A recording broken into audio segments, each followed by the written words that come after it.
오늘 하나님의 말씀은 자녀를 훈련시켜내는 부모가 되자라는 제목으로 말씀을 같이 나누도록 하겠습니다.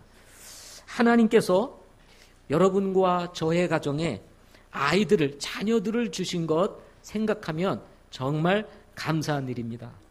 키우는 것은 쉽지 않지만 그러나 그 쉽지 않은 과정 속에서도 부모의 기쁨은 자녀가 자라가는 모습을 볼 때입니다. 우리 아이들이 이렇게 나와가지고 손짓, 발짓, 또 목소리를 내며 참 찬양하는 이런 모습을 보기만 해도 귀엽고 아름답고 축복이 되지 않습니까? 거기다가 병아리들처럼 노란 옷을 입고 나오니까 정말 너무 귀여운 겁니다. 그렇죠? 예. 누군가 어린이가 없는 곳에 천국은 없다라고 이야기를 했습니다. 물론 이것은 성경적인 얘기는 아닙니다. 그렇지만 비유를 해서 아이가 없는 곳은 그야말로 삭막하다는 거죠. 애들이 뛰어노는 소리, 그리고 깔깔대는 소리, 우는 소리. 여러분이 이것이 좀 시끄러운 것 같아도 그래도 아이들이 놀고 뛰놀며 울고 웃고 하는 그곳이 바로 천국과 같은 곳이다 라고 이렇게 말하는 것입니다. 시편 기자는 시편 127편 3절에서 말하기를 자식은 하나님의 유산이요 그리고 태의 열매는 하나님의 보상이다 라고 이렇게 말씀하셨습니다. 자, 하나님께서 우리에게 주신 유산, 그리고 또 하나님께서 우리에게 주신 이 보상, 그것이 뭐냐면 자녀라는 것입니다. 이렇게 하나님께서는 예수 믿는 사람들뿐만 아니라 예수 믿지 않는 이 세계에서도 똑같이 보편적으로 자녀에 대한 축복을 하나님께서 허락해 주십니다. 참 신비하고 놀라운 것은 정말 우리를 통해서 이렇게 정말 귀엽고 아름답고 축복이 되는 자녀들이 태어난다는 것입니다. 그때마다 신기하고 놀라운 일입니다. 자, 이런 자녀들을 두고 하나님께서 우리에게 주신 유산이요, 그리고 하나님께서 태의 열매로 주시는 보상이다라고 말씀하고 있는 것입니다. 그러니까 이 유산 그리고 이 보상을 우리는 어떻게 해야 될까요? 잘 관리하고 그리고 잘 자랄 수 있도록 도와야 한다는 것입니다.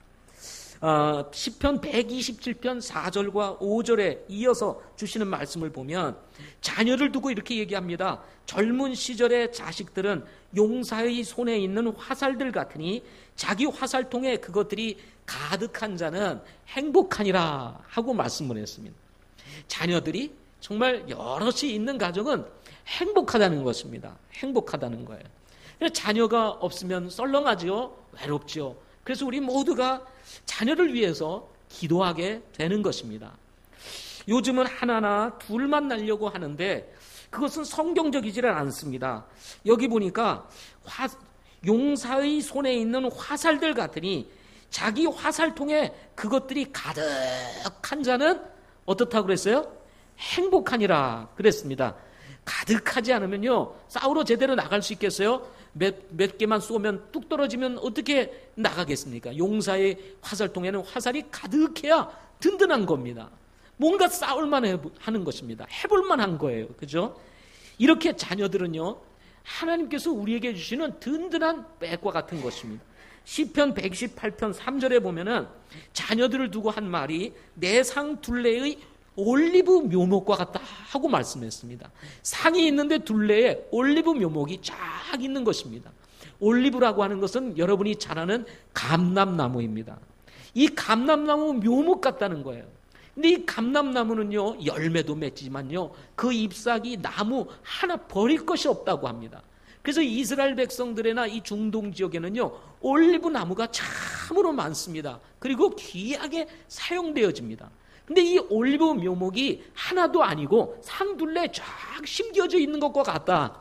그러니 얼마나 든든하고 풍성하겠습니까? 그래서 자녀는요, 든든함과 풍성함의, 부요함의 뭐예요? 상징인 것입니다. 상징. 그러나 이렇게 하나님께서 유산으로, 보상으로 주신 자녀라 할지라도 그냥 자라는 것이 아닙니다. 뭐 그냥 내버려 두면 그냥 자라면 얼마나 좋겠어요.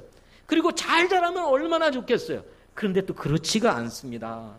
그래서 우리 자녀들을 잘 키우는 것이 또 우리 부모들에게 주신 사명인 것입니다. 왜냐하면 부모를 즐겁게 하는 자녀가 있는가 하면 근심하게 하는 자녀도 있기 때문인 것입니다. 여기 자녀들이 있는데 우리 학생들도 여기 이렇게 앉아 있고, 그런데 나는 부모들을 즐겁게 하는 자녀입니까? 아니면 근심하게 하는 자녀입니까? 즐겁게 하는 자녀 한번 손 들어보세요. 야, 용기 있게 손 드는 사람들이 몇 사람 안 되네요.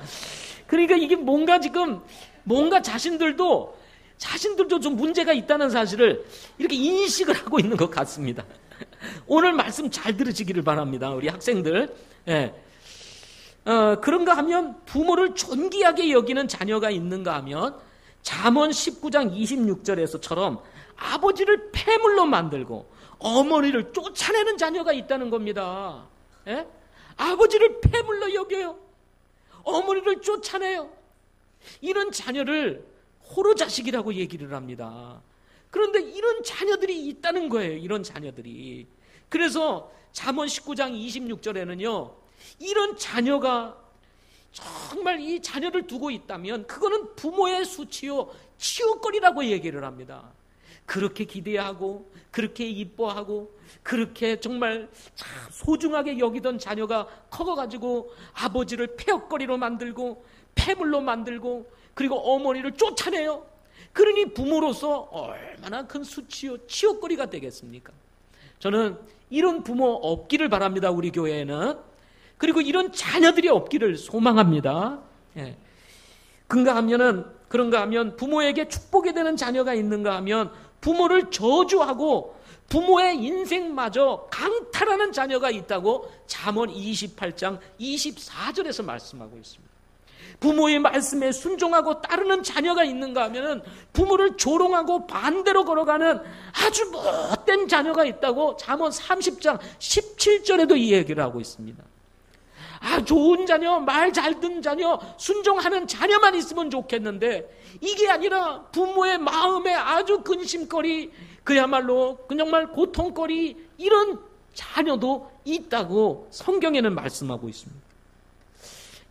우리가 자녀를 낳지만 어느 길로 가는 자녀가 될지 모르기 때문에 하나님께서 솔로몬을 통해서 우리 모든 부모들에게 주시는 말씀이 뭐냐면 아이들을 마땅히 가야 할 길로 훈련해 내라고, 훈련시키라고 이렇게 말씀하고 있는 것입니다. 그러면 어떻게 우리의 자녀들을 훈련시킬 수 있을까요? 첫째로 오늘 두 가지로 크게 말씀을 드리려고 하는데, 첫째는 하나님께 맡겨야 된다는 것입니다. 하나님께 우리 자녀를 어떻게 해야 된다고요? 맡겨야 돼요. 그리고 이 자녀들도 하나님께 자신을 드린 자녀라고 하는 것을 알고 살도록 훈련해야 된다는 거예요. 훈련해야 된다는 거죠. 여기 훈련시키라는 단어는 원래 성전이나 집의 낙성식을 거행할 때 사용하는 표현이라고 합니다. 그래서 이 훈련시키라는 원래의 뜻은 봉헌하다 또는 바치다, 이런 뜻을 가지고 있다고 합니다. 쉽게 말하면 이 예배당을 건축을 하면 헌당 예배를 드립니다. 이 예배당을 하나님 앞에 드리는 이런 예배를 드리는 것입니다. 그러면 이 예배당은 누구의 것이라는 거예요? 하나님의 것이라는 것입니다. 따라서 하나님께 구별된 장소라는 사실을 헌당 예배를 통해서 선포를 하는 것입니다. 이건 사람의 것이 아니라는 거예요. 목사의 것이 아니라는 것입니다. 성도의 것이 아니라는 거예요. 하나님의 것이라고 선포를 하는 것입니다.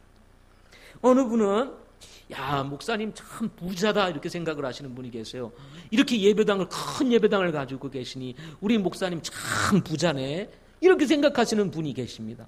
여러분, 이 예배당 제게 아닙니다. 예? 제게 아닙니다. 제 소유가 아니에요. 이건 하나님의 것입니다. 하나님의 것. 예. 예배당만이 아닙니다. 우리 자신도 하나님께 드려야 합니다. 예수님을 믿고 구원받는 순간 우리는 예수 그리스도를 우리의 삶의 구주로, 주님으로 영접했죠. 그렇죠? 그래서 영접했습니다. 그러는 순간 예수 그리스도가 우리의 주인이 된 것입니다. 다른 말로 얘기하면 우리는 누구 것이다? 하나님의 것입니다 하고 선포한 거예요. 그래서 여러분과 나는 모두가 하나님께 구별된 사람들인 것입니다. 하나님께 구별된 거예요. 그래서 우리가 원하는 대로, 우리가 하고 싶은 대로, 내가 살고 싶은 대로 사는 인생이 아닙니다. 우리는 어떤 사람입니까? 하나님이 원하시는 대로, 하나님이 기뻐하시는 대로 살아내야 하는 그리스도인들이라는 것입니다. 따라서 로마서 12장 1절 말씀에 보면, 그러므로 형제들아, 내가 하나님의 긍휼을 힘입어 너희에게 간청하노니 너희는 너희 몸을 거룩하고 하나님께서 받으실 만한 살아있는 희생물로 드리라. 그것이 너희의 합당한 섬김이니라 하고 말씀해 주셨습니다. 이 말씀을 보니까 너희 몸을 거룩하고 하나님께서 받으실 만한 살아있는 희생물로 드리라 하고 말씀하고 있는 것입니다. 구약에는 죽은 희생물을 드렸습니다. 그러나 신약에서는 살아있는 희생물로 드려라 하고 말씀하시는 거예요. 따라서 여러분, 우리가 하나님 앞에 우리 자신을 희생물로 드려야 되는 것입니다. 그럴 때 우리가 하나님의 손에 붙잡힌 바 되고 하나님께 거룩히 구별될 때 하나님께서 우리의 삶을 인도해 가시게 되는 것입니다. 마찬가지로 부모에게 있어서 소중한 자녀를 할지라도 우리의 소중한 자녀들 하나님께 맡겨드려야 되는 것입니다. 하나님께 드려야 된다는 말씀인 것입니다. 그 이유는요, 부모가 원하는 아이를 키우기 위함이 아니라 하나님께서 원하시는 아이를 키우기 위한 것이라는 것입니다. 우리의 소망은 무엇입니까? 우리의 소망은 요고입니까? 우리의 소망이 무엇입니까? 우리의 소망이 무슨 권력을 갖는 것입니까? 우리의 소망이 무슨 큰 재물을 취하는 것입니까? 아닙니다. 여러분, 여러분의 소망이 자녀입니까? 아니에요. 소망도 자녀가 아닙니다. 우리의 소망은 하나님이십니다. 하나님. 그분은 우리의 전부인 것입니다. 아니, 하나님은 우리의 전부 이상인 것입니다. 따라서 하나님이 빠진 인생은요, 바람을 잡는 것까지 헛된 것이라고 솔로몬이 전도서를 통해서 말씀해 주고 있는 것입니다. 하나님이 빠진 인생은 우리가 어떤 형태, 어떤 모양으로 살아가든지 그것은 바람을 잡는 것과 같이 헛된 인생이라는 거예요. 여러분, 우리의 인생에 그래서 중요한 것이 뭐냐면 하나님인 것입니다. 그분이 우리의 삶을 주도하고 그분이 우리의 삶을 인도하고 그분이 우리의 삶의 주관자가 되어서 우리를 이끄실 때 여러분, 우리의 내일이 있고 그리고 미래가 있게 되는 것입니다. 소망이 있는 삶을 살게 되는 것입니다. 그러면 언제부터 우리가 우리의 자녀들을 하나님께 구별시켜야 할까요? 청년이 된 다음에, 대학을 간 다음에요? 언제 우리가 구별시켜야 됩니까? 여기 보니까 아이는 이렇게 얘기했죠. 아이가 마땅히 가야 할 길로 아이를 하고 했는데, 여기서 이 아이라는 단어가 일반적으로 태어난 지 몇 개월 되지 않는 젖먹는 아이를 가리켜서 여기 란나이르라고 하는 히브리어를 사용하고 있다는 것입니다. 이제 스스로 잘 커가지고 이제는 뭔가 정말 하나님께 맡겨드릴 만한 때, 이제는 안심하고 맡겨드릴 때, 그때 하나님 앞에 드리라는 얘기입니까? 아니에요. 태어난 지 몇 개월 되지 아니한 아주 어린 나이 때부터 우리 아이를 하나님께 드리라는 거예요. 하나님께 맡기라는 것입니다. 이 말씀은요, 아주 어린 시절부터 성경적인 가치관을 가지고 우리 아이들을 훈련해 내야 된다는 사실을 본문에서 말씀해 주고 있는 것입니다. 재밌는 것은요, 이 훈련이라는 단어, 트레이닝 이렇게 얘기하잖아요. 그런데 트레인 할 때 이 훈련이라는 단어가 동사로 보면 가르치다 또는 끌다 또는 질질 끌다, 그 다음에 훈련하다, 양성하다, 익숙하게 하다 라고 하는 뜻을 가지고 있습니다. 근데 트레일이라는 단어가 명사가 되면요, 이게 뭐냐면 기차라고 하는 단어입니다. 기차가 뭐예요? 트레인입니다. 트레인. 근데 왜 훈련이라고 하는 이 단어를 기차라고 이렇게 표현을 했을까 하고 가만히 생각을 해보았습니다. 그랬더니 기차라고 하는 것은 원래 앞에 기관차가 있습니다. 그죠? 기관차가 딱 있어서 뒤에는 뭐가 있어요? 기관차 뒤에 객차들이 쫙 붙어 있습니다. 그럼 기관차가 엔진을 끌고 뿅 하면 나가면은 하면서 쫙 연기를 뿜고 나가면 어떻게 됩니까? 객차들이 어떻게 되죠? 줄줄줄줄줄 하고 같이 따라오게 되는 것입니다. 따라오게 되는 거예요. 이 객차들은 자기가 무엇을 할 수가 없습니다. 기관차가 끄는 대로 끌려오는 것이 뭐냐면 객차입니다. 아, 이게 훈련이라고 하는 거구나. 훈련이라고 하는 것은 하나님이 의도하시는 대로, 하나님의 뜻대로 우리 자녀들이 따라올 수 있도록 계속해서 반복적으로 가르치고 또 가르치고 또 가르쳐서 그것을 실천하도록 익숙해지도록 하는 것이 뭐냐면 이것이 훈련이라는 것입니다. 가만히 뭐 한 번 가르치면서 알아서 하겠지. 절대 안 합니다. 한 번 하고 두 번 하고 세 번 해도 합니까? 안 합니까? 안 하죠. 그러니까 그것을 할 때까지 익숙해지도록 계속해서 가르치고 또 훈련하고 지키도록 하는 것이 뭐냐면 이게 훈련이라는 것입니다. 그래서 트레인 업 해가지고 훈련시켜라 라고 하는 단어가 지금 본문에 기록되어 있는 것입니다. 그래서 우리 부모들을 가만히 들여다보면요, 부모들이 뭐 알아서 그러는지 몰라서 그런지 저는 알 수는 없지만 보면 우리 아이들이 이렇게 이제 나와서 태어나면요, 젖을 먹이면서 또 엄마 나 엄마다 엄마 그럼 조금 크다 보면 그럼 얘가 엄마 했다고 막 얼마나 좋아합니까? 그래서 계속 하는 엄마 그러면 뭐예요? 애가 어느 정도 이제 딱 될 때 엄마 그러면 엄마 했다고 그렇게 좋아하지 않습니까? 그게 왜 그렇습니까? 반복적으로 언어를 훈련시키다 보면 아, 엄마를 일컬어서 엄마라고 부르는구나 하고 이제는 엄마 그래서 엄마를 찾으려고 그러면 자기도 모르게 엄마 이렇게 하게 되는 거예요. 옆에 있던 아빠가 가만히 보니까 아빠는 안 하거든. 맨날 엄마랑 지내거든. 근데 이제 아빠도 와가지고 이제 얘기하는 거야. 아빠다. 아빠 왔다. 아빠. 그러면 얘가 아빠 이러죠, 처음에는. 그러다가 아빠 그러면 나중에 어떻게 됩니까? 이제 아빠 그러면 아빠 했다고 또 좋아하지 않습니까? 이렇게 보이지 않게 자녀들은요, 반복적으로 어떤 것을 훈련하다가 보니까 이제는 언어가 습득이 되는 것입니다. 언어도 훈련을 통해서 습득이 되는 거예요. 이제 조금 크면요, 이제 헤어질 때마다 바이바이 합니다. 애가 처음에는 뭉해가지고 좀 뭔 소린가 해가지고 쳐다봅니다. 아, 근데 이렇게 헤어질 때는 빠이빠이 하는가 보다 해가지고 이제 엄마가 손도 흔들어주고 막 하다 보면 이게 습관이 돼가지고 아, 이렇게 헤어질 때 빠이빠이 하는 거구나. 그래가지고 빠이빠이 뭐 손 흔들고 그러면 손 흔들었다고도 좋아하잖아요. 예? 그러면서 아이가 차츰 훈련되어져서 아, 만날 때 헤어질 때 어떻게 해야 되는지를 알고 어떤 말을 해야 될지, 배고프면 어떻게 해야 되는지 알게 되는 것입니다. 그러면서 아이들은 바뀌어가게 되는 거예요.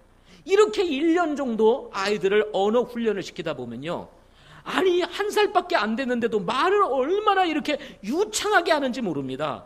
예? 1년 정도 아무것도 모르는 아이입니다. 그런데 1년 정도 이 언어 훈련을 하다 보면 1살 정도 지나기 시작하면요, 얼마나 말을 잘하는지. 아니가 우리가 수십 년 동안 영어를 배워도 제대로 영어를 못해요. 그래요, 안 그래요? 그런데 1년밖에 안 되는 아이들도 말을 얼마나 잘하는지, 한국말을 얼마나 잘하는지. 왜 그렇습니까? 반복적으로 이것을 훈련하다 보니까 그렇게 된다는 것입니다. 그러다가 비록 이렇게 잘 훈련받던 아이들도 심통이 나면 얼마나 고집을 피우는지 말을 안 들어요. 이 심통 부리고 고집 피우고 막 그러면 어떻습니까? 제가 어떻게 낳았는지 이해가 안 될 때가 있죠, 부모들. 내가 어떻게 저런 아이를 낳나? 또 막 이런 생각이 막 우리 안에 들어오지 않습니까? 여기에 또 자기 마음에 들지 않으면 집이고 길이고 그냥 상관없이 들어눕는 아이들이 있습니다. 막 들어놔가지고 난리를 치고 소리를 깨깨 지르고 주변에 사람이 있는지 없는지 뭐 상관없이 내 세상이다, 뭐 5월은 어린이날, 뭐 5일은 어린이날, 우리들의 날이다 해가지고 막 소리를 지르는 아이들도 있습니다. 참, 그럴 때는 어찌하면 좋을지 참으로 난감할 때가 있습니다. 제가 우리 이야기를 전해 들었습니다. 우리 아카데미가 오랜 시절 아이들을 가르치는 일을 오랫동안 해왔습니다. 한 선생님이 이 아카데미를 오랫동안 이제 가르쳐 왔는데, 이 아카데미 아이들, 이제 중학교 뭐 이런 아이들 와서 공부를 하는데, 초기에 공부를 하는 건지, 놀러 온 건지, 잠을 자러 온 건지, 알 수가 없는 겁니다. 공부하는데 엎드려 있고, 뭐 숙제 오라면 숙제 안 해와.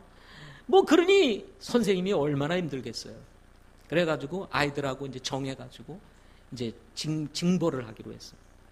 그래가지고 이제 아이들이 숙제를 안 해온다든지, 뭐 이렇게 시험을 봤는데 떨어지면은 이제 이제 그 점수에 따라서 이제 몇 대를 때린다든지, 뭐 이렇게 이제 했습니다. 그래서 그 선생님이 아주 잘 때렸어요. 아주 잘 때렸어요. 말 안 듣는 아이는 때려야 된다는 거예요. 때려야 된다는 거예요. 아주 잘 때렸습니다. 그런데 이제 시간이 흘러가지고 우리 선생님이 결혼을 하게 된 겁니다. 결혼하니까 하나님께서 뭘 주세요? 가정에 선물로 자녀를 주신 겁니다. 아유, 자녀를 주니까 얼마나 이뻐요. 남의 자녀 때릴 때는 그게 문제가 없었는데, 만화들 아이들 때려야 되는데, 내 자녀를 딱 낳고 보니까 얘 때릴 데가 어디 있어? 얘를 때릴 데가 어디 있어요? 아무리 봐도 때릴 데가 없는 거야. 미운 짓을 하든 뭐 하든 그냥 다 이쁜 거예요. 그러니까 이 말을 안 들으면 어떻게 해야 돼요? 성경에 보면 회초리를 대라고 그랬잖아요. 근데도 못 되는 거예요. 너무 이뻐가지고 못 되는 거예요. 그래가지고 이제 커서 자녀를 낳고 이제 부모로서 마음의 이제 심정을 얘기하는 거예요. 심정을. 내 아이 못 때리겠더라 하고 얘기를 하는 거예요. 그런데 그럼 왜 우리 때렸어요? 그때는 몰랐지. 그때는 이럴 줄 몰랐어. 그렇게 맞고 자란 아이들이 지금 청년이 돼 있습니다. 그렇게 맞고 자라는 아이들이 지금 청년이 돼 있어요. 청년이. 그래. 여러분, 이렇게 자녀를 낳았을 때하고 낳지 않았을 때는요, 다릅니다. 그런데 여러분, 우리의 자녀를 부모가 원하는 아이로 키워서는 안 됩니다. 하나님이 기뻐하시는 아이로 키워야 된다는 것입니다. 부모의 심정적으로는 정말 어디 때릴 때가 있겠어요? 이 이쁜 아이를 어디 혼낼 때가 있겠어요? 이 이쁜 아이를 미운 짓 해도 이쁜데 그 아이를 어떻게 손을 대겠느냐? 그러나 이 아이를 부모가 원하는 아이로 키우는 것이 아니라 하나님이 기뻐하시는 아이로 키우기 위해서는 때로 부모님은 손댈 곳이 없지만 그럼에도 불구하고 손을 대고, 이 아이를 책망하고 싶은 마음은 없지만 그럼에도 불구하고 그렇지 않다는 걸 가르쳐주고, 잘못된 것은 잘못된 것이다, 옳은 것은 옳다는 것을 정확하게 가르쳐줘야 하는 것이 바로 하나님 안에서 자라도록 키우는 것입니다. 따라서 우리 아이를 내가 하나님께 드렸는지, 정말 하나님의 아이로 키우는지 아닌지는 부모들이 자녀들을 어떻게 대하는지를 보면 알게 되는 것입니다. 부모들이 원하는 아이로 키우는 것이 아니라 하나님이 기뻐하시는 아이로 키우려면 이 아이를 하나님께 그래서 먼저 온전히 드려야 되는 것입니다. 두 번째로는 마땅히 가야 할 길을 훈련시켜야 한다 하는 것입니다. 여기 마땅히 가야 할이라고 하는 이 단어는 원래 입구 또는 입이라고 하는 뜻을 가지고 있습니다. 이 마땅히 가야 할 이 단어가 원래 의미가 입구, 입이라고 하는 이 단어를 여러분 번뜩 듣는 순간 생각이 드시죠? 그죠? 입으로는 음식이 입으로 들어가지 아니하면 절대로 섭취가 안 되고, 말은 또 입을 통하지 아니하면 전달이 되지를 않습니다. 그래서 먹든 일이든 말을 하는 일이든 반드시 무엇을 통과해야 돼요? 입을 통과해야 되는 것입니다. 여러분이 이 교회를 들어오기 위해서는 어떻게 합니까? 저 밑에 있는 현관문이나 옆에 나 있는 문을 통과하지 아니하고는 이 예배당으로 올라올 수 없는 것처럼, 이 예배당으로 올라오기 위해서는 반드시 예배당 입구를 지나서 이곳으로 올라와야 되는 것처럼 우리 자녀들이 마땅히 가야 할 길, 반드시 통과해야 될 길, 그 길로 아이들을 훈련해 내라고 이렇게 말씀하고 있는 것입니다. 그렇다면 마땅히 가야 할 그 길은 어떤 길일까요? 솔로몬은 전도서 12장 13절에서 이렇게 말을 합니다. 우리가 전체 일의 결론을 들을지니 하나님을 두려워하고 그분의 명령들을 지킬지어다. 이것이 사람의 온전한 의무이니라 하고 말씀하셨습니다. 우리가 전체 일의 결론을 드릴지니 이 솔로몬이 지혜로운 이 솔로몬이 이 세상의 일의 모든 일을 연구해보고 또 자신이 살아보면서 경험해보고 그 아내와 첩을 1000명씩이나 거느리고 말이죠 살았던 이 솔로몬 말이죠. 잘한 겁니까? 못한 겁니까? 예. 예. 아내와 첩이 1000명이 뭐예요? 1000명이. 그죠? 그런데 이런 1000명을 거느리며 살아본 이 솔로몬, 그야말로 사람이 추구하고 싶은 거를 다 추구해보고 경험해본 이 솔로몬이 인생을 다 살아보고 내린 결론이 뭐냐면, 그것이 뭐냐면 하나님을 두려워하고 그분의 명령을 지키는 것이 우리 인간이 살아가는 의무다 하고 말씀을 합니다. 결국 살아보니까 남는 것은 하나님을 두려워하는 것이고 하나님의 명령을 지키는 것만이 남는 것이라는 거예요. 이것이 우리가 사는 일에 있어서 의무라고 말씀을 하고 있는 것입니다. 저는 이 솔로몬이 한 말씀을 통해서 우리가 어떻게 하면 하나님을 두려워하고 하나님의 명령을 지켜 행하며 살 것인가, 따라서 우리 부모들이 우리의 이 소중한 자녀들에게 반드시 가르치고 반드시 해야 될 것 3가지를 말씀드리고자 합니다. 첫째는 자녀들을 반드시 구령해야 된다는 것입니다. 자녀들은 반드시 어떻게 해야 된다고요? 구령해야 된다는 것입니다. 구령. 여러분이 아무리 자녀들을 잘 키우고 잘 교육하고 여러분의 인생을 다 투자해서 우리 부모들이 자녀를 양육하고 가르친다 할지라도, 그래서 서울대학교도 가고 무슨 조이 공직자가 되고 그리고 또 잘 나가는 기업에 무슨 사장이 되고 회장이 되고 사업가가 된다 할지라도 그 영혼이 예수 믿고 구원받지 않으면 그것은 아무것도 아니라는 것입니다. 하나님이 빠진 인생은 내가 어떤 것으로 보장하든 빈 껍데기에 불과한 것이라는 것입니다. 따라서 부모에게 있어서의 성공은 뭐냐? 자녀 교육에 있어서의 성공은 바로 여러분의 자녀를 구원받도록 인도하는 것이다 하는 것입니다. 그런데 문제는 뭐냐면 우리 부모들이 준비가 되어 있지 않은 것입니다. 여러분, 자녀들이 물론 이미 준비된 경건한 우리 성도들을 통해서 예수 그리스도를 개인의 구주로 주님으로 영접하고 구원받을 수 있어요. 물론 그렇게 해서 구원받은 친구들이 여기 많이 있을 것입니다.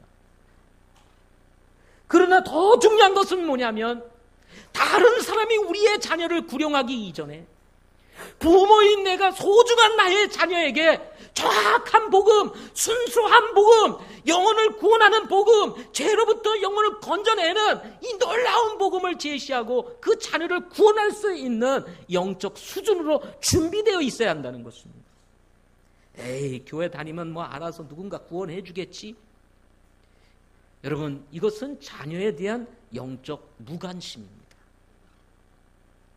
여러분이 진정 부모라면, 그리고 진정 사랑한다면 다른 어떤 교육을 하기 이전에 더 중요한 것은 나의 사랑하는 자녀들을 복음으로 거듭나게 해서 하나님의 자녀가 되게 해야 한다는 이 분명한 확신 속에서 여러분이 구령자가 되어서 여러분의 자녀를 여러분이 구원해낼 수 있어야 된다는 것입니다.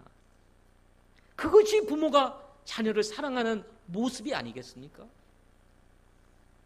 교회를 나오는 것도 좋고 아이들과 함께 신앙생활하는 것도 중요합니다. 그렇지만 내 소중한 자녀, 내 사랑하는 자녀를, 부모가 누구보다 잘 알고 있는 이 사랑하는 자녀를 부모가 복음을 전해서 아이를 바르게 그리스도께로 인도하는 것만큼 중요한 일이 어디 있겠는가 하는 것입니다.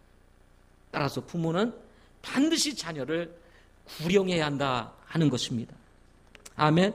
구원받도록 해야 돼요. 그런가 하면 두 번째로는 성경적인 기준을 가지도록 가르쳐야 한다 하는 것입니다. 이를 위해서는 부모가 중요한 것이 뭐냐면 부모 자체가 성경적 기준을 가진 부모가 되어야 된다는 거예요. 문제는 부모가 성경적 기준을 가지고 있지 않다는 것입니다. 아이들을 어떻게 말씀으로 키워야 할지 기준이 없어요. 여러분, 만약에 성경적 기준을 가지고 있지 않으면 아이들을 어떻게 키울까요? 성경적 기준을 가지지 아니하면 자연스럽게 이 세상의 기준이 우리 부모를 통해서 아이들에게 나가게 될 것입니다. 세상이 추구하는 것, 세상이 요구하는 것, 이 세상의 흐름을 쫓아 우리 아이들을 양육하고 그 방향으로 이끌어갈 수밖에 없게 되는 것입니다. 그러면 우리 아이는 하나님 편에 있는 것이 아니라 이 세상 편에 속해서 이 세상이 좋아하는 것, 이 세상이 추구하는 것을 취하기 위해서 자신의 젊음과 인생을 다 빼앗기게 되는 일들이 벌어지게 되는 것입니다.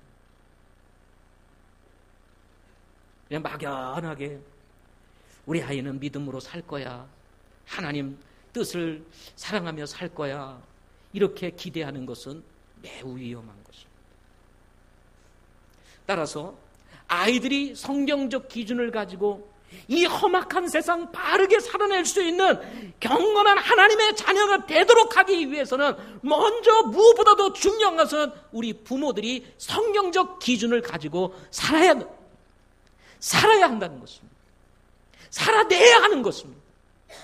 우리 자녀들이 우리 부모님들의 모습을 보면서 우리 부모님들은 성경적 기준을 가지고 사는 부모야 라고 하는 인식이 있어야 돼요. 부모님들은 자신이 원하는 대로 살아가면서 너희들은 하나님의 말씀대로 살아야 돼 하고 이 얘기를 한다면 우리 아이들이 속으로 뭐라고 얘기했어요? 겉으로는 말 못하죠. 그러나 속으로 뭐 하겠어요? 뭐라고 그러겠어요? 아버지나 잘 사세요, 어머니나 잘 사세요 하고 말하지 않겠습니까? 오늘날 습관에 따라서. 저는 지금까지 살아오면서 제가 확신하는 것은 부족하지만 성경보다 더 나은 교육은 없다. 영적인 교육보다 더 중요한 교육은 없다. 여러분 믿으세요? 세상이 필요한 사람을 만들려 하지 말고 하나님께서 필요로 하는 사람을 우리는 키워내야 되는 것입니다. 다니엘을 보세요, 요셉을 보세요, 느헤미야를 보세요, 성경의 많은 인물들을 보세요. 그들은 마치 어떻게 보면 하나님께 치우쳐 있는, 균형 잡혀 있지 않은 것 같은 사람들이었습니다. 오직 신앙, 오직 믿음, 이렇게 해서 어떻게 세상을 살아가겠나? 그렇지만 그들의 삶은 역경이 있었고 굴곡이 있었고 고난도 있었고 정말 위기도 있었지만 하나님은 그런 사람을 들어서 이 세상에서도 사용하시고 결국 그런 사람을 통해서 하나님이 살아계시고 지금도 역사하는 분이시라는 사실을, 이런 믿음의 사람들을 통해서 나타내시고 증거하셨던 사실들을 우리는 성경을 통해서 배우게 되는 것입니다.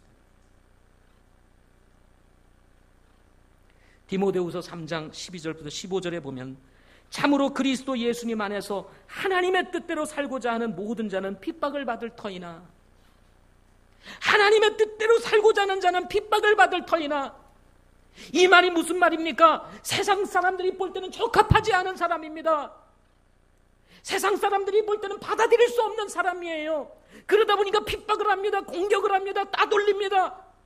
이것은 마치 어리석은 삶인 것처럼 생각을 해서 여러분 두려움에 사로잡힌 나머지 아이들을 성경적인 교육과 영적인 교육보다는 세상적인 교육에 초점을 맞춰서 나가려고 하는 이런 의식들이 우리 저변에 깔려 있을 수 있다는 것입니다.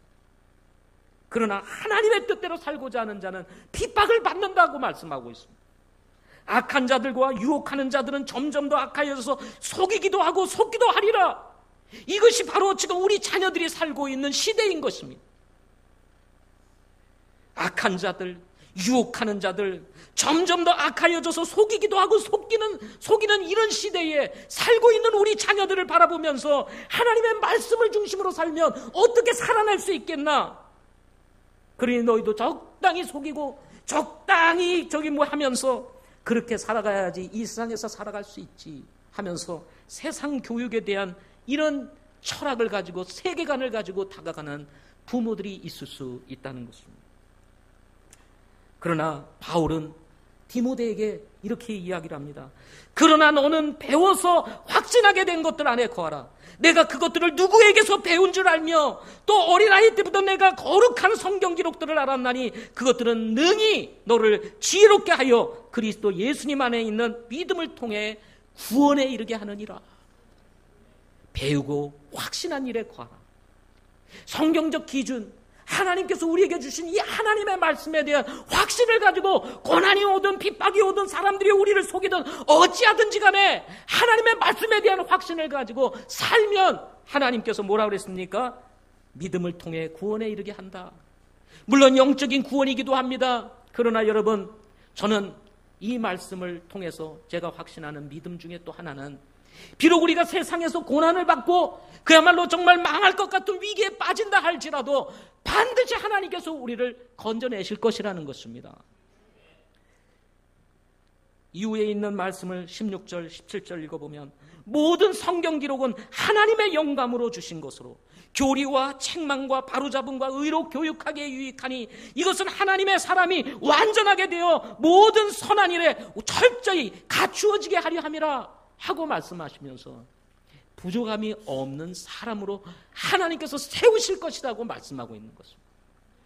저는 이 말씀이 야, 세상 포기해, 세상 버려, 세상하고 어떻게 그냥 살 수 있겠냐, 너는 저 산 속에 들어가가지고 오직 하나님, 오직 교회, 그렇게 살라는 말씀이 아닙니다. 이 말씀 속에는요, 하나님의 사람으로 완전하게 빚어지면서 동시에 이 험악한 세상, 죄악된 세상이라 할지라도 그 속에서 빛이 되고 소금이 되는 역할을 감당하시도록 하나님께서 도와주시겠다고 하는 말씀도 여기 포함되어 있는 것입니다. 따라서 어려서부터 우리 아이들이 성경적 기준 가지고 살아갈 수 있도록, 영적 수준을 높여서 그 기준을 가지고 살아가도록 우리는 가르쳐야 할 필요가 있는 것입니다. 그러기 위해서는 우리 아이들에게 교리를 가르쳐야 합니다. 교리는 신앙과 삶의 기준이기 때문에 그렇습니다. 신앙과 삶의 기준이 뭐예요? 교리입니다. 교리. 왜 우리가 하나님의 말씀을 기준으로 살아야 되는지, 왜 하나님의 말씀을 우리가 붙들고 살아야 되는지, 우리의 삶의 근본을 성경 위에 두고 살아야 되는지, 왜 우리는 하나님의 말씀에 헌신하며 살아야 되는지 가르쳐야 되는 것입니다. 그 중에서도 우리는 왜 특별히 킹제임스 성경을 번역한 이런 성경을 써야만 하는지에 대해서도 우리 아이들에게 가르쳐야 합니다. 대부분의 교회들이 이 성경을 쓰지 아니하고 있지만 교회의 부흥과 여러 가지를 생각하면 우리는 보편적인 성경을 쓰는 것이 바람직한 길이겠지만, 그럼에도 불구하고 왜 우리가 킹제임스 성경을 번역한 이 성경을 사용해야만 하는지에 대해서 우리 아이들에게 가르쳐줘야 돼요. 이 성경에 대한 자부심, 이 믿음, 왜 우리가 이 순수한 신앙을 가지고 가야 하는지에 대한 이런 것들을 우리 아이들에게 가르쳐줘야 되는 것입니다. 왜 우리는 침례교 찬송을 불러야 하는가 하는 것입니다. 왜 우리는 CCM을 경계해야 하는가 하는 것입니다. 왜 우리는 단정한 옷을 입어야 하는가 하는 것입니다. 왜 세상 문화에 대해서는 우리가 경계를 하고 기독교 문화, 성경적인 문화를 추구하면서 살아야 되는지, 이런 것들을 우리는 가르쳐야 되는 것입니다. 왜 우리는 동성애를 반대해야 하는가 하는 것에 대해서도 우리 아이들에게 어려서부터 가르쳐야 되는 것입니다. 공교육은 이미 동성애를 합법화시키는 것으로 아이들을 가르쳐 나가고 있습니다.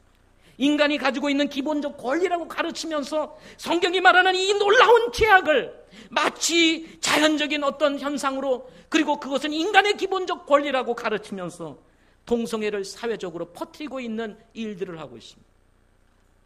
학교 안에서도 이미 동성애가 벌어지고 있어요. 군대 안에서까지도 이루어지고 있습니다. 그러다 보니 우리 교회를 다니는 우리 성도들조차도, 예수님을 믿는다고 하는 사람들조차도 뭐 동성애 그거 괜찮은 거 아니야? 인간의 가지고 있는 권리가 아니겠어? 라고 이렇게 생각을 하게 된다는 것입니다. 저는 우리 교회에 이런 일이 없기를 바랍니다.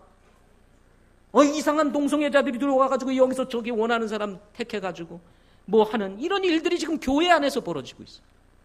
이런 사람들이 교회로 들어오는 이유가 뭡니까? 교회 안에는 대상이 많거든요.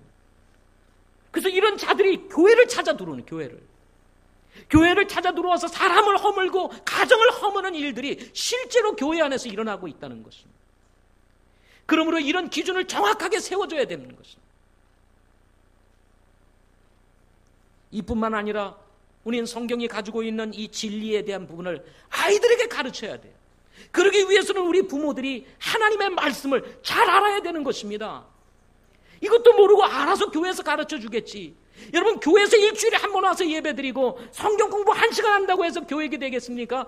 일주일 내내 저 밖에 세상에서 이 세상의 교육을 받아가며 살아가는 우리 아이들에게 일주일에 한 번 예배드리고 일주일에 한 번 목장 모임 모이고 일주일에 한 번 성경 가르치는 이 시간 가지고 여러분 이 많은 시간들 세상 속에 사는 우리 아이들을 지켜낼 수 있겠냐는 거예요. 없습니다. 그래서 교육은 가정에서 이루어져야 되는 것입니다. 마지막, 하나님의 성품을 닮아가도록 훈련해야 됩니다. 성품은 그릇과 같은 것입니다.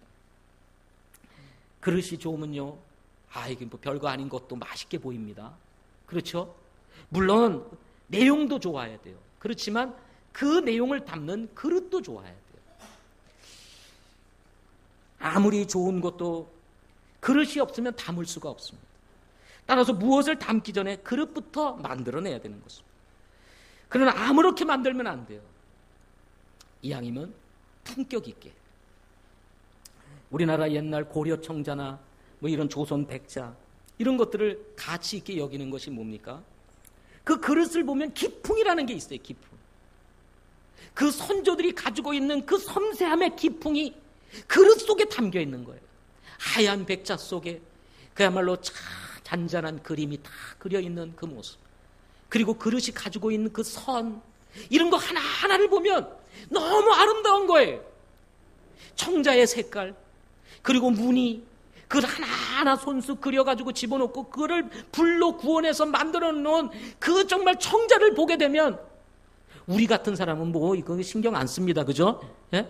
그런데 그런 것들을 아주 소중하게 여기는 사람에게는요, 그걸 보기만 해도 감동이 오고 뭔가 이게 영감이 오고 막 이렇지 않습니까? 오래되었다는 사실도 중요하지만 그 그릇이 가지고 있는 섬세함 때문에 이런 백자니 청자니가 아주 큰 값에 팔리게 되는 것입니다. 사랑하는 성도 여러분, 우리는 하나님의 자녀입니다. 뭐라고요? 하나님의 자녀예요.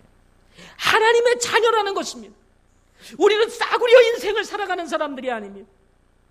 우리는 하나님의 자녀입니다. 하나님 사이즈의 가치를 지니고 하나님께서는 자신의 모든 가치를 여러분과 나에게 부여해 주셨습니다. 사람들이 나를 어떻게 여기든 나를 싸구려로 보든 상관없이 하나님은 나와 여러분을 최고의 가치로, 이 세상의 그 어떤 것으로도 비교할 수 없는 가치를 부여해 주신 거예요. 이런 우리들이 기풍도 없이 싸구려로 우리가 막 살아가면 되겠습니까? 헛된 말들을 하고 거친 말들을 하고 더러운 말들을 쏟아내고 욕설을 쏟아내고 세상이 하는 것처럼 여러분 우리가 그렇게 살아가면 여러분 우리가 어떤 사람이 되겠습니까? 베드로후서 1장 3절에 보면 우리를 부르사 영광과 덕에 이르게 하신 분을 아는 것을 통해 그분의 신성한 권능이 생명과 하나님의 성품에 속한 모든 것을 우리에게 주셔도다. 신성한 권능이 생명과 하나님의 성품에 속한 모든 것, 하나님이 가지고 계시는 그 좋은 모든 성품을 우리에게 다 주셨다고 말씀했어요. 4절에서는 이렇게 얘기합니다. 정욕으로 인해 세상에 있게 된 썩을 것을 피하여 하나님의 본성에 참여하는 자가 되게 하려 함이라. 예수 믿기 전에는 온갖 썩은 것들이 이곳에 다 있었습니다. 사망의 냄새가 나고 인간의 냄새가 나는 모습이 있었습니다. 더럽고 지저분한 이야기들을 수없이 해내고 음란 패설의 이야기들을 막 쏟아냈습니다. 그러나 예수님을 믿고 구원받고 난 이후에 하나님께서는 우리로 하여금 하나님의 본성에 참여하는 자가 되게 하셨다. 그 하나님의 그 거룩한 본성, 완전한 본성, 신선한 본성, 그 본성에 참여할 수 있도록 하나님께서 우리에게 은혜를 베풀어 주셨다는 거예요. 그런데 여러분, 이런 가치를 부여했는데 우리가 싸구려로 살아가는 겁니다. 그러니 이 세상의 것들을 받아들여서 그저 남들이 하듯이 뭔 XX 뭐 하면서 그냥 말을 온통 지저분한 얘기들을 하고 다닌다고 한다면 여러분, 이런 인격 속에서 우리 아이들에게 무엇을 전달할 수 있겠는가 하는 것입니다. 6절과 7절에서는 베드로후서 1장 6절과 7절에서는 이것과 더불어 열심을 다하여 너희의 믿음의 덕을, 덕의 지식을, 지식의 절제를, 절제의 인내를, 인내의 경건을, 경건의 형제의 친절을, 형제의 친절에 사랑을 더하라 하고 말씀하시면서 정말 하나님의 성품에 참여한 자들의 인격이 어떠해야 함을 본문에서 가르쳐주고 있는 것입니다. 그래서 그리스도인은 덕을 갖추어야 하는 것입니다. 아멘. 모든 것이 가하지만 모든 것이 유익한 것이 아니고, 모든 것이 가하지만 모든 것이 덕을 세우는 것이 아니니라 하고 말씀을 했어요. 어떤 분들은 이렇게 얘기를 합니다. 예수 믿는 사람이라고 해도 뭐 꼭 술 안 먹어야 됩니까? 성경에는 뭐 술 취하지 말라고 그랬지 뭐 술 먹지 말라고 그런 게 있습니까? 성경에는 뭐 담배 피우라는 말이 없는데요. 뭐 그래서 적당히 뭐 예수 믿는 사람이 가서 뭐 술자리에 가서도 한 잔, 뭐 해서 한 잔, 뭐 그냥 뭐 적당히 먹으면 되지. 그러나 문제는 이 세상에서는요, 예수 믿는 사람들은 술을 안 먹는다고 생각을 하고 있는 거예요.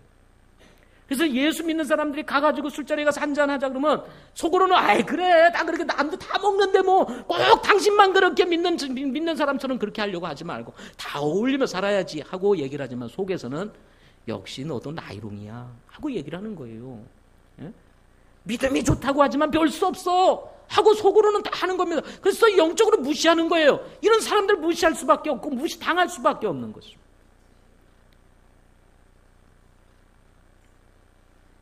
그래서 여러분 좋습니다. 술 취하지 말라 그랬지 먹지 말란 말이 어디 있냐. 뭐 찾아드리라면 제가 찾아드리겠지만 뭐 그렇다고 치자고 하자고요. 그럴지라도 그게 덕이 되지 않으면 우리는 안 하는 것입니다. 먹을 수 있어요. 모든 것이 가합니다. 왜 술을만 못 먹겠어요? 다른 것도 다 할 수 있죠. 그렇지만 덕이 되지 않는 것은 하지 않는 것이 우리 그리스도인의 품격이라는 것입니다. 할 수 있지만 안 하는 거예요. 여기에 우리가 지식을 갖습니다. 지식은 바른 지식이었죠. 그래 기준이 생기죠. 여기에 또 절제가 필요합니다. 그리고 절제는 반드시 한두 번 해가지고 되는 게 아니잖아요. 그래서 인내가 필요합니다. 인내에 또 경건은 가하들 위해서 하나님을 닮는 것을 얘기하는 것입니다. 경건의 친절을, 형제의 친절, 형제를 다해서 우리가 친절하게 돼요. 형제의 친절에 사랑을 더하는 거예요. 사랑은요 허물을 덮어주는 것입니다. 우리가 만나다 보면 자꾸 형제들끼리 가까워지면 가까워질수록요 어떻게 되는 줄 아세요? 좋은 거 보일까요? 나쁜 게 보일까요? 가까워지면 가까워질수록 좋은 게 보여요? 나쁜 게 보여요? 멀리 있을 때는 좋은 것만 보였습니다. 근데 가까이 와보면 우리는 이런 인간이 다 있나 하고 생각이 드는 게 인간 냄새가 풀풀 나는 겁니다. 그래서 실망하게 되는 것입니다. 그런데 이 모든 실망, 이 모든 더러운 것들, 이 부족한 것들을 아름답게 승화시키는 게 뭐냐? 그게 사랑인 것입니다. 사랑은 다 덮는 거거든요. 부족해도 덮는 거거든요. 다 안 보이는 거예요. 덮어버리는 거예요. 9절에서 이렇게 얘기합니다. 이런 성품이 없는 자들은 마치 눈먼 자요 멀리 볼 수 없는 자며 자기의 옛죄들에서 자기가 깨끗하게 된 것을 잊은 자니라. 예수 믿고 구원받아서 이미 깨끗하게 됐는데 그거 잊고 옛날처럼 살아가는 거예요. 예? 다 씻어놓고 또 나가가지고 막 흙탕물에 들어가가지고 노는 거예요. 누구처럼? 돼지처럼, 개처럼 막 노는 거예요. 개가 토한 곳으로 다시 돌아가고 돼지 다시 집어넣더니 다시 돌아가가지고 돼지 우리에서 놀고. 성경에 나오는 얘기입니다. 그렇게 돼버리는 거예요. 그러니 여러분 그 꼴이 뭐겠습니까? 예수 믿고 구원받은 거룩한 성도들이 저 지저분한 세상에 들어가가지고 온갖 거 다 누리면서 그 살아가는 모습을 한번 생각해 보세요. 그게 행복이겠습니까? 그게 기쁨이겠습니까? 그게 자유겠습니까? 그게 즐거움이겠습니까?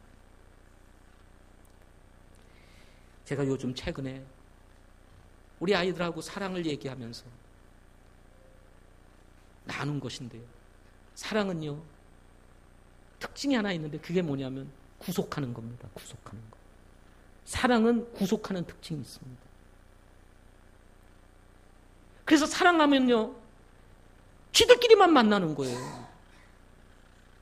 사랑하는 연인은 어떻게 됩니까? 그저 어떻게 둘이 만나려고 그래요.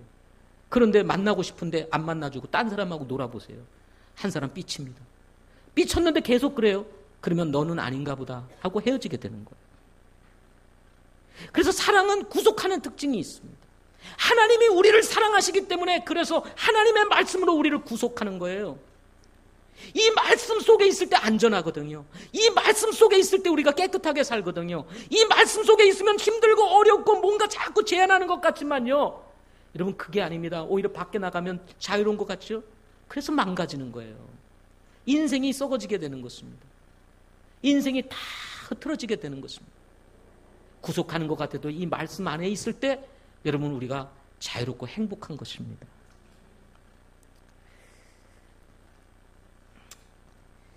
그래서 우리 아이들을 이렇게 훈련시켜내야 되는 것입니다. 뭘로요? 하나님을 닮은 인격으로 훈련시켜내야 되는 거예요. 누가 훈련시켜낼 수 있어요? 하나님의 인격을 닮은 부모들이 훈련시켜낼 수 있는 것입니다. 그러나 만약에 그렇지 못하면 로마서 1장 21절 있는 말씀처럼 하나님을 알되 하나님을 영원롭게 하지도 아니하고 감사치도 아니하고 자기가 생각하는 대로 마음대로 살고 스스로 지혜롭다고 선언하나 어리석은 자로 살게 된다고 말씀하고 있는 거예요. 나도 알아요 하면서 부모님에게 얘기하는 거죠. 나도 다 컸어요 막 이러면서. 크긴 뭘 커요? 아직도 클레면 멀었습니다. 그런데도 자기가 컸다는 거예요. 네. 겉으로는 멀쩡하고 아주 선한 모습으로 사는 것처럼 보이지만 사람이 보이지 않는 곳에서는 온갖 지저분한 일들을 다 행하고 있는 오늘의 이 시대, 미투 운동이 그것을 증명하고 있지 않습니까? 겉으로는 화려합니다. 좋은 직책을 가지고 있어요. 아주 선한 사람처럼 폼 잡고 살아갑니다. 뒤에서는 다 딴짓하고 돌아다니고. 우리 그리스도인들도 그럴 수가 있습니다. 교회 올 때는 아주 멋진 성도인 것처럼, 경건한 성도인 것처럼, 하지만 밖에 나가서는 온갖 타협을 다 하면서 하고 싶은 거 하기 원하는 거 다 해가면서 교회 올 때는 아닌 것처럼 이렇게 살아가고 있는 우리의 모습을 우리 자녀들이 보게 되면 어떻게 되겠는가 하는 것입니다. 그래서 솔로몬이 22장 6절을 기록하기 전에 4장 4절 5절에서 이렇게 말합니다. 겸손과 주를 두려움으로 말미암아 재물과 명예와 생명이 있느니라. 비뚤어진 자의 길에는 가시와 올무가 있거니와 자기 혼을 지키는 자에게는 그것들이 멀리 있느니라. 주를 두려워하는 자, 겸손한 자에게는 재물과 명예와 생명이 있다 하고 말씀했어요. 저는 여러분과 우리의 자녀들이 하나님 앞에 겸손한, 하나님을 두려워하는 자가 되어서 하나님께서 약속하신 대로 재물과 명예와 생명을 누리는 삶이 이루어지기를 바랍니다. 부는요, 하나님이 주셔야 얻는 거지요. 우리가 얻으려고 해서 얻어지는 게 아닙니다. 그러나 성경에서는 뭐라고 그랬어요? 겸손과 주를 두려움으로 말미암아 재물과 명예와 생명이 있다 하고 말씀합니다. 비뚤어진 길에는 가시와 올무가 있거니와 자기 혼을, 자기 마음을, 자기 생각을 지키는 자에게는 그것들이 멀리 있다. 우리 아이들을 하나님의 말씀으로 키워내고 길러내야 되고 마땅히 가야 할 길로 훈련시켜야 되는 이유가 인생에 찾아오는 가시, 올무로부터 이곳으로부터 멀리 떠나도록 하기 위해서인 것입니다.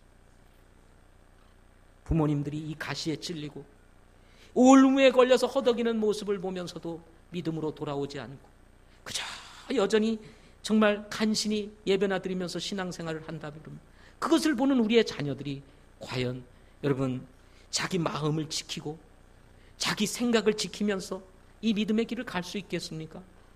없죠. 그러므로 아이들을 마땅히 가야 할 길로 훈련시키기 위해서는 먼저 부모님이 확실한 구원의 확신을 가져야 합니다. 그런가 하면 성경적 기준을 바르게 세워야 합니다. 그리고 세 번째, 하나님의 성품을 닮아가는 삶의 목표를 가진 부모님들이 되어야 하는 것입니다. 먼저 우리 아이들을 키우기 이전에 먼저 우리 자신이 그렇게 빚어지고 준비되어서 우리 아이를 한 걸음씩 한 걸음씩 차근차근 새로 시작할 수 있기를 바랍니다. 그래서 우리 아이들이 경건하게 바르게 자라서 하나님 앞에 쓰이고 이 사회에서도 하나님이 크게 쓸 수 있는 도구들이 될 수 있도록 준비시키는 우리 부모들이 되실 수 있기를 바랍니다. 기도하겠습니다.